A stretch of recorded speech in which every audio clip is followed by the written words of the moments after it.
Deus é o nosso refúgio e fortaleza, socorro bem presente na angústia.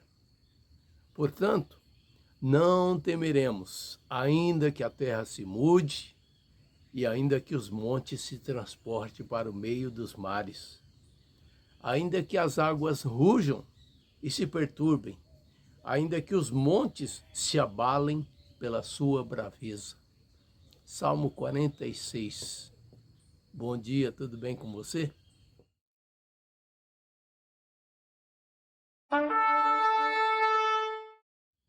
Interessante que, se você notar o que o salmista quis trazer através desse salmo, é algo bem interessante. É algo que está presente em todo ser humano. É os sentimentos em relação àquilo que está ocorrendo ao nosso redor. Não que seja errado termos sentimentos, mas há sentimentos que são maléficos à nossa vida. Passamos por situações onde esses sentimentos, né, se não dominarmos eles nos dominam. E o que o salmista está dizendo aqui é que as aparências, né, possam até mesmo ser destrutivas, horrendas, difíceis, angustiosas, mas há um Deus que faz com que passemos por tudo isso e ainda glorifiquemos o seu nome. Então, baseado nesse salmo, e passando assim por situações, porque aqui o salmista está dizendo, né, de situações bem difíceis, coisas assim tremendas. Eu me lembro do salmo, em Gênesis 37, narra uma história bem interessante. Jacó, nós sabemos da história de Jacó, né? Se você ler Gênesis 34, 35, 36, 37, vai falar muito dele. Ele teve um filho na sua velhice com a esposa que ele mais amava, que era Raquel. Ocorre que, como José era o filho da sua velhice, né?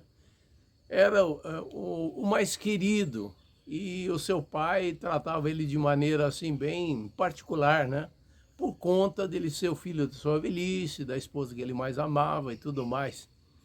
E os seus irmãos começaram a ter muita dor de cotovelo dele, vamos dizer assim, para a gente entender. E ocorre que bolaram um plano. Vamos, né, matar a José. Mas depois, pela interferência de um dos irmãos, falaram: não vamos matar. Vamos falar para o nosso pai que nós matamos, mas vamos vender ele como escravo. E assim o fizeram. E chegaram para Jacó e disseram que ele tinha sido morto por uma fera do campo. E mostraram uma túnica que seu pai, de maneira especial, tinha feito para ele. E quando você lê ali em Gênesis 37, diz que Jacó se recusou a ser consolado pelos seus filhos por conta da morte de José. Mas quem era Jacó? Jacó era um homem que, na verdade, já deveria ser passado, né, nesse capítulo, ela deveria ter sido chamado de Israel, porque lá no capítulo 32 de Gênesis, ele tem aquele encontro com o Senhor, com o anjo do Senhor. E o anjo do Senhor vem ali e muda o seu nome de Jacó para Israel, porque nós sabemos muito bem o que significa Jacó, não é mesmo?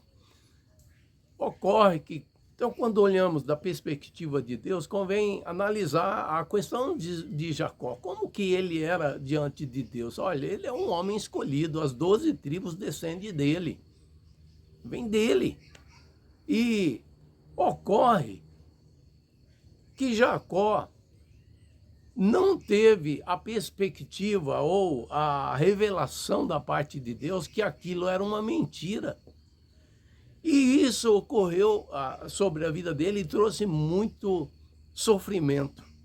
É aí onde entra os sentimentos. É que, se nós não estivermos atentos, ele acaba por prejudicar a nossa caminhada, muitas vezes trazendo angústia, trazendo depressão, trazendo desespero, trazendo medo e outras coisas mais. Chegaram para ele e falaram: seu filho morreu, está aqui a prova. Ele acreditou naquilo. Um homem de Deus, um homem que Deus tinha conversado, né, pessoalmente com ele, um homem que Deus tinha dado sonhos para ele, quando ele estava indo lá para a terra dos seus parentes, onde ele viu aquela escada, e ele falava: Deus está aqui. A famosa Peniel, você já deve ter ouvido falar sobre isso. E de repente Deus não faz praticamente nada em relação a esse acontecimento. Deus permite que ele mergulhe, né, naquele momento difícil da vida dele. Por que Deus fez isso? Porque Deus é Deus. Ele tem uma agenda para nós. Nós temos a nossa agenda, mas Deus tem uma agenda para seus filhos. Então, independente da circunstância, como diz o salmista aqui no Salmo 46, ainda que a terra se transtorne, ainda que os montes, né, se debulhem, ainda que os mares rujam, se você observar o que Deus está trazendo aqui, Ele está dizendo: confie em mim. Não deixe ser levado pelos seus sentimentos. Traga os seus sentimentos até mim. Conhecemos a história de Jacó. Lá na frente, aquele filho a quem ele pensava que tinha morrido através de uma fera do campo que tinha despedaçado, tornou o segundo homem mais poderoso do Egito. É assim que Deus faz. É assim que Deus age. Por isso que devemos confiar.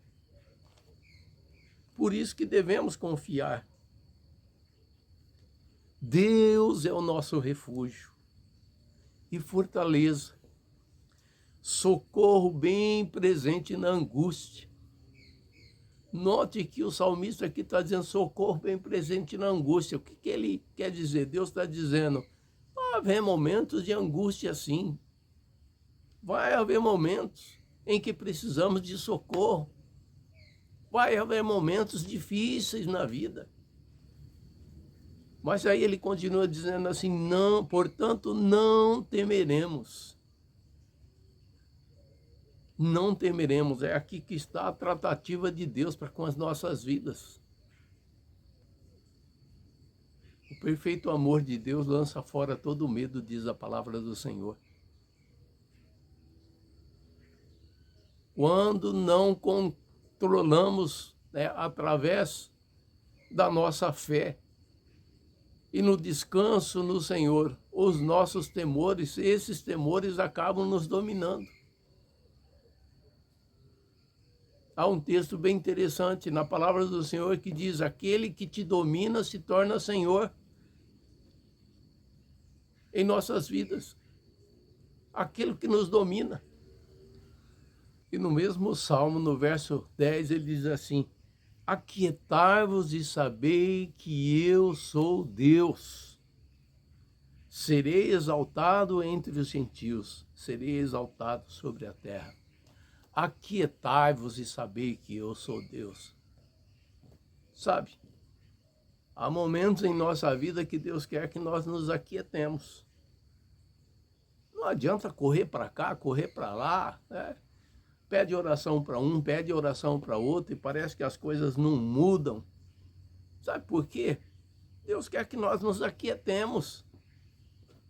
O fato de nós tomarmos uma posição de se aquietar diante de Deus significa que nós estamos permitindo que Ele trabalhe na circunstância, Ele trabalhe na situação e Ele possa nos trazer o alívio, o socorro bem presente na angústia. É uma palavra simples, mas é uma palavra que diz respeito a nós todos os dias.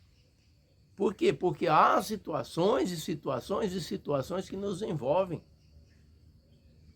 Então, não adianta eu vir aqui falar para você de algo mirabolante, algo, sabe,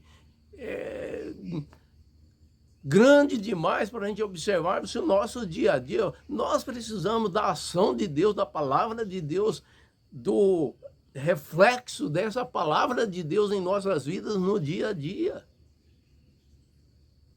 Somos filhos do Altíssimo. O Senhor é o nosso Senhor.